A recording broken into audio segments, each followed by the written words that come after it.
खूब पर्दा है कि चिलमन से लगे बैठे हो और सांप छिपते भी नहीं, सामने आते भी नहीं।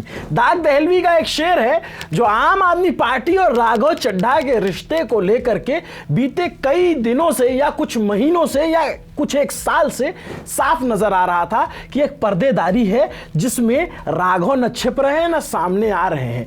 और उसके बाद अहमद फराज का भी एक शेर याद आता है कि दीवारें छोटी थी लेकिन पर्दा होता था, तालों के इजाद से पहले भरोसा होता था और भरोसा डिग चुका है आम आदमी पार्टी का, अरविंद केजरीवाल का, राघव चड्ढा के ऊपर से। क्यों? क्योंकि हमने बीते दिनों एक रिपोर्ट बनाई थी जिसमें आपने देखा, मैंने बताया कि राघव चड्ढा की पॉलिटिक्स क्या है, राघव चड्ढा कैसे पार्टी में होकर भी पार्टी में नहीं है और पार्टी लाइन को वो फॉलो नहीं करते हैं। उन्होंने अपनी एक अलग लकीर खींची है जिससे वो लोगों के बीच लोकप्रिय हुए हैं, लेकिन पार्टी में उनके खिलाफ बहुत बड़ी मोर्चेबंदी हुई है और उनका कद पार्टी में बहुत तेजी से घट रहा है। अब क्या नतीजा हुआ? नतीजा यह हुआ कि राघव चड्ढा को आम आदमी पार्टी ने डिप्टी लीडर के पोस्ट से राज्यसभा से हटा दिया और साथ ही सेक्रेटेरिएट को यह भी लिखा कि इनको आम आदमी पार्टी के कोटे से बोलने के लिए समय ना दिया जाए। होता क्या है कि लोकसभा हो या चाहे राज्यसभा हो, सभी पार्टियों को उनकी स्ट्रेंथ के हिसाब से समय दिया जाता है। जो सत्ताधारी दल होगा उसके पास सबसे ज्यादा, विपक्ष को उससे कम, या फिर जैसे जैसे पार्टी होगी फिर निर्दलीयों का नंबर आता है। अब आम आदमी पार्टी ने साफ कह दिया क्यों कि भाई राघव चड्ढा को हमारे खाते में से समय मत देना। जैसे स्वाति मालीवाल बागी हो रखी थी पहले और अब वैसे ही समझ में आ गया था कि राघव चड्ढा भी बागी हो गए हैं। केजरीवाल जब तक जेल में थे तब तक लुका छिपी का खेल चलता रहा। आम आदमी पार्टी के नेताओं से मीडिया सवाल करते करते थक गया कि राघव कहाँ है, राघव पार्टी में है या नहीं है। और आम आदमी पार्टी क्या कर रही थी? जलेबी छान रही थी।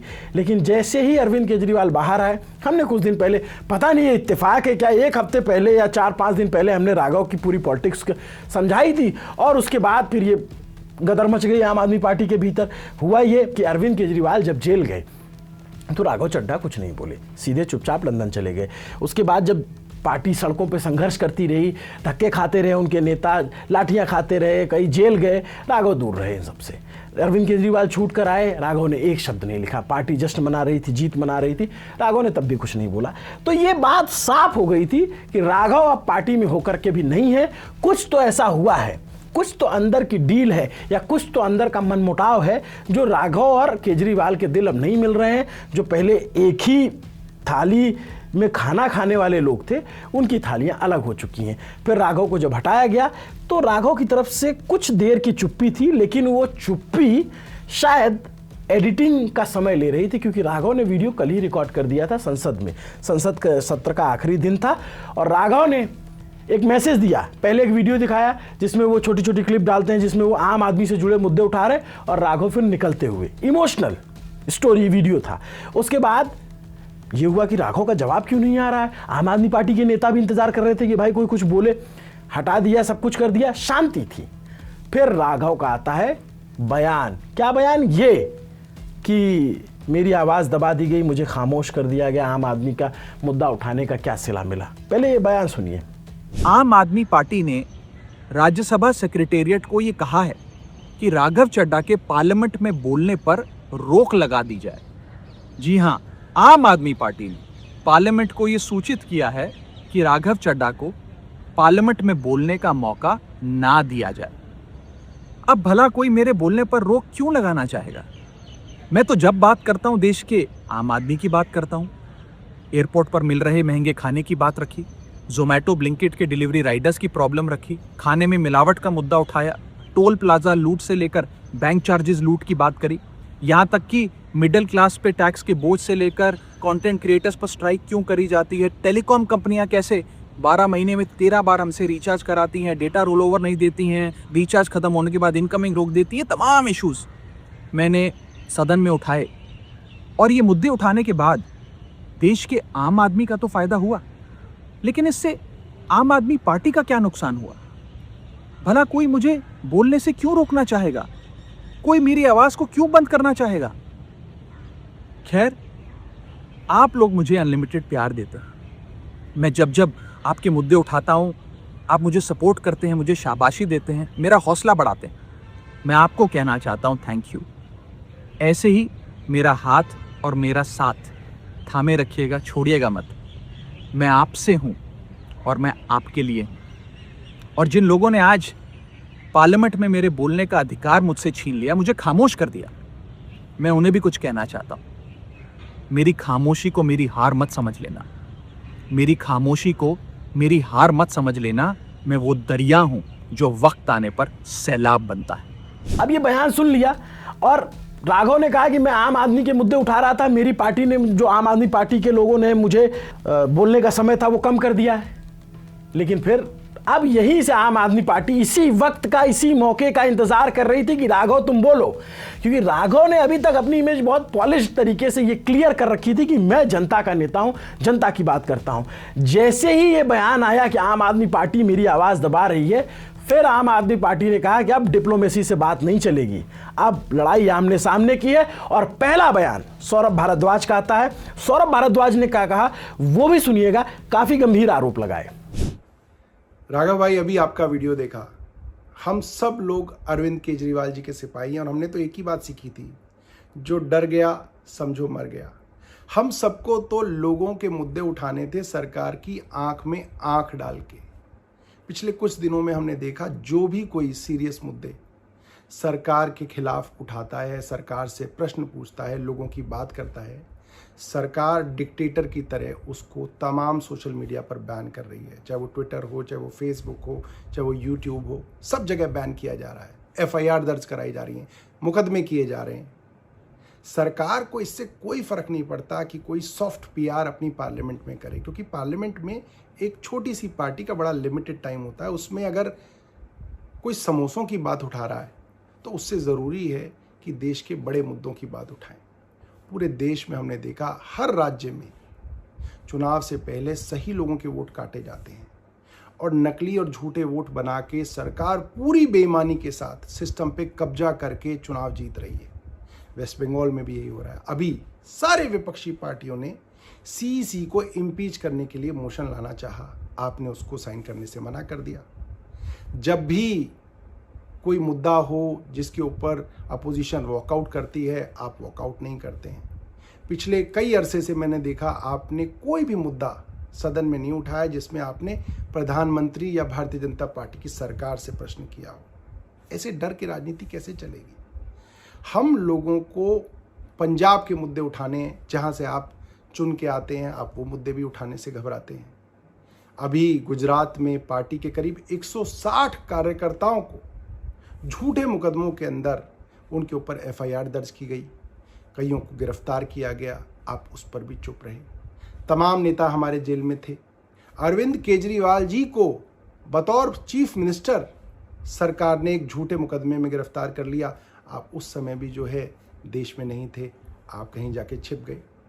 मेरा मानना ये है कि देश के लिए असली मुद्दे हमें निडरता से और साहस से उठाने पड़ेंगे और भारतीय जनता पार्टी की आंख में आंख डाल के आपको मुद्दे उठाने पड़ेंगे। वरना देखिए, आपके जो सॉफ्ट मुद्दे हैं उनसे उनको कोई फर्क नहीं पड़ता। बल्कि भारतीय जनता पार्टी तो कल से आपको सोशल मीडिया पे सपोर्ट कर रही है। आप इसके बारे में सोचिएगा और देखिएगा कि आप कहाँ से चले थे और कहाँ आ गए, और देश को किन चीज़ों की ज़रूरत है और आप कैसे बेहतर कर सकते हैं। धन्यवाद।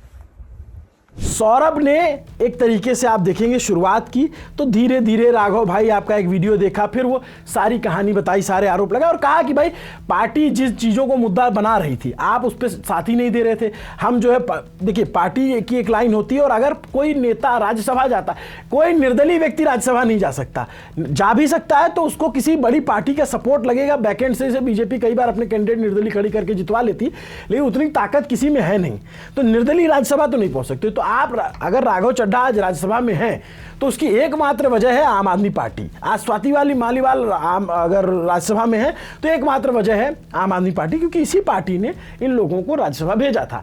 अब राघव जो मुद्दे उठा रहे थे वो जनता को बहुत अच्छे लग रहे थे, सोशल मीडिया पे उनका बहुत ज़्यादा बूम आया। 100 मिलियन व्यूज़ किसी सांसद की रील में तो हमने नहीं देखे थे इससे पहले, लेकिन उनके जो मुद्दे उठ रहे थे उस पर जनता ने बहुत ज़बरदस्त कनेक्ट बिल्ड किया और राघव एक अपनी इमेज पार्टी लाइन से अलग बना लेंगे। अब लोग कह रहे हैं कि राघव अपनी पार्टी बना लें।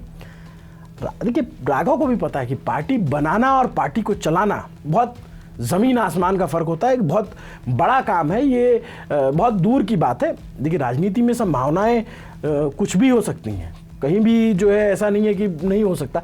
लेकिन अब क्या है कि सौरभ भारद्वाज ने बहुत माइल्ड तरीके से मुद्दे उठाए कि भाई जब गुजरात में हमारे कार्यकर्ता जेल में डाले जा रहे थे तो आप चुप थे, जब हम सीसी के खिलाफ इंपीचमेंट का मोशन लाते हैं तो आप उस पर साइन करने से इनकार कर देते हैं कि चुनाव आयोग के खिलाफ जब विपक्ष गोलबंदी करता है तो आप उसमें साथ नहीं रहते, जब विपक्ष कई बार कई मोर्चों पर सरकार का विरोध करते हुए वॉकआउट करता है तो आप सदन में बैठे रहते हो, तब भी आप चुप रहते हो। आप जो है जब तमाम एलपीजी का मुद्दा था और ये मुद्दा था, इन सब पे चुप रहे। सौरभ भारद्वाज ने जो बयान दिया उसके बाद तो आम आदमी पार्टी फिर खुल के आ गई और फिर फाइनल असॉल्ट शुरू हुआ, ताड़ ताड़ ताड़ ताड़ ताड़ एक साथ जो है सारे लोगों का अटैक आना, क्योंकि अब डिप्लोमेसी खत्म। आतिशी का बयान आता है, संजय सिंह का बयान आता है, दिलीप पांडे का बयान आता है और तमाम बड़े नेताओं का बयान आता है। और उसमें एक बयान अनुराग ढांडा जो पहले पत्रकार थे उनका है, मैं वो पढ़ के सुना देता हूँ। वो काफ़ी ज़्यादा एक तरीके से एक लगता है कि वहीं से एक लाइन तय हुई, क्योंकि सारे बयान उसी के इर्द गिर्द हैं। हम केजरीवाल के सिपाही हैं, निडरता पहली पहचान है हमारी। कोई मोदी से डर जाए तो लड़ेगा क्या देश के लिए। संसद में थोड़ा सा समय मिलता है बोलने को पार्टी को, उसमें या तो देश बचाने का संघर्ष कर सकते हैं या एयरपोर्ट के कैंटीन के समोसे सस्ते करवाना। गुजरात में हमारे सैकड़ों कार्यकर्ता बीजेपी की पुलिस ने गिरफ्तार कर लिया, क्या सांसद साहब सदन में कुछ बोले। पश्चिम बंगाल में वोट का अधिकार छीना जा रहा है, सदन में प्रस्ताव आया सीसी के खिलाफ तो भाई साहब ने साइन करने से मना कर दिया। पार्टी ने सदन से वॉकआउट किया तो मोदी जी की हाजिरी लगाने के लिए बैठे रहते हैं। पिछले कुछ सालों से तुम डर गए हो राघव, मोदी के खिलाफ बोलने से घबराते हो, देश के असली मुद्दों पर बोलने से घबराते हो, जो डर गया ... और यहीं से पार्टी लाइन तय हो गई। फिर आते हैं बयान, आतिशी का बयान सुनिए। जब अरविंद केजरीवाल जी गिरफ्तार हुए थे, हम सब सड़कों पे खड़े होकर लड़ रहे थे, पुलिस हम पे लाठियां चढ़ा रही थी, हमें घसीट कर पकड़ कर लेके जा रही। दिल्ली के अलग अलग थानों में, कहीं नरेला में, कहीं बवाना में हम डिटेन हुए। हम रोज सड़कों पे लड़ रहे थे। आप तब लंदन में, आपने हमें बताया कि मेरी आंख का ऑपरेशन हो रहा है इसलिए मैं लंदन में। हमसे मीडिया ने बहुत सवाल पूछे, बार बार हमने मीडिया को कहा कि नहीं, राघव चड्ढा जी डरे नहीं हैं, उनकी आंख में प्रॉब्लम है, वो अपना ऑपरेशन करवाने। लेकिन आज राघव जी, मेरे मन में भी ये सवाल आ रहा कि जब अरविंद केजरीवाल जी गिरफ्तार हुए तब भी आप बीजेपी से डर गए, तब भी आप मोदी जी से डर गए, क्या आप डर के लंदन भाग गए? देखिए, हो सकता है कि आप मोदी जी से डरते, हो सकता है आप जेल जाने से डरते, लेकिन हम अरविंद केजरीवाल के सिपाही हैं। हम ना बीजेपी से डरते हैं, ना मोदी जी से डरते हैं, ना उनकी एजेंसी से डरते हैं, ना जेल जाने से डरते हैं। इसलिए हम इस देश के आम आदमी की आवाज उठाते आए हैं, इस देश के आम आदमी की आवाज उठाते रहेंगे, इस लोकतंत्र के लिए आवाज उठाते आए हैं, लोकतंत्र के लिए आवाज उठाते रहेंगे। राघव जी, मोदी जी से डरने से, बीजेपी से डरने से संविधान नहीं बचेगा, लोकतंत्र नहीं बचेगा। आज आपको यह तय करना है कि क्या आप संविधान के साथ हैं या मोदी जी के साथ। संजय सिंह और दिलीप पांडे का बयान कमोबेश इसी लाइन पे रहा। अब सवाल है कि आगे क्या होगा। अब ये माउथ वॉर है वो शुरू हो गई है, आगे क्या होगा।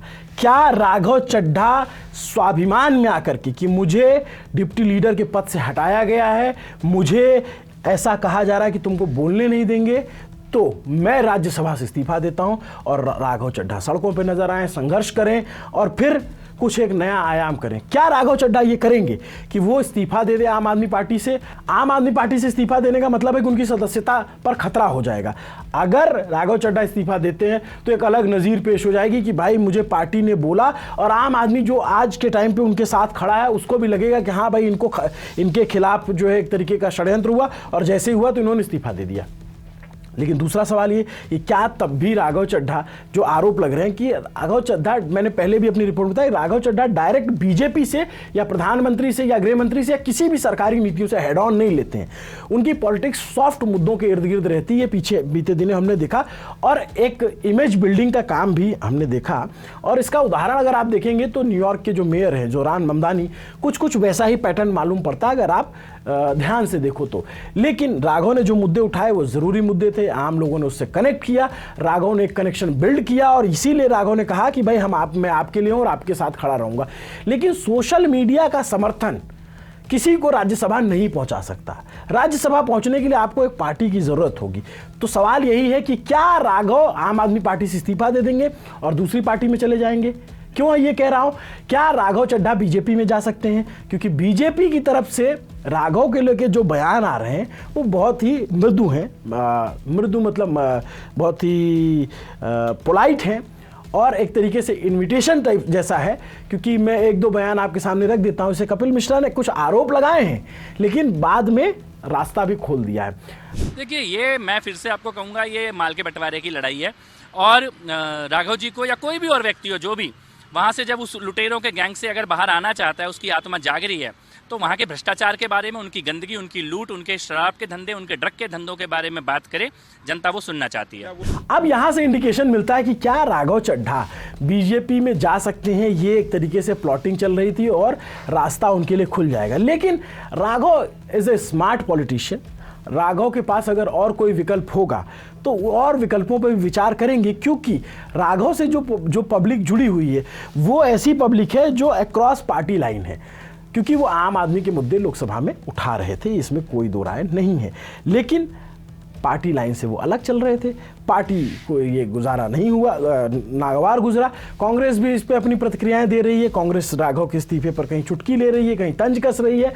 और बीजेपी उस दर्शक की मुद्रा में है जो बैठ के सारा मैच शांति से देख रही है और जैसे शायद उसको कुछ पता ही ना हो। तो फिर राघव आगे क्या करेंगे, इसी पर नजर रहेगी। क्योंकि अब दिल्ली की पॉलिटिक्स बहुत जबरदस्त तरीके से गर्म होने वाली है। अरविंद केजरीवाल पर भी सबकी नजर है कि अरविंद केजरीवाल का क्या बयान आता है। मनीष सिसोदिया और अरविंद केजरीवाल, दो जो इनके टॉप लीडर हैं, अभी उनकी तरफ से कोई बयान जब तक हम ये रिकॉर्ड कर रहे हैं तब तक नहीं आया है। तो दिलचस्प रहेगा ये जो राजनीति है राघव के इर्द गिर्द।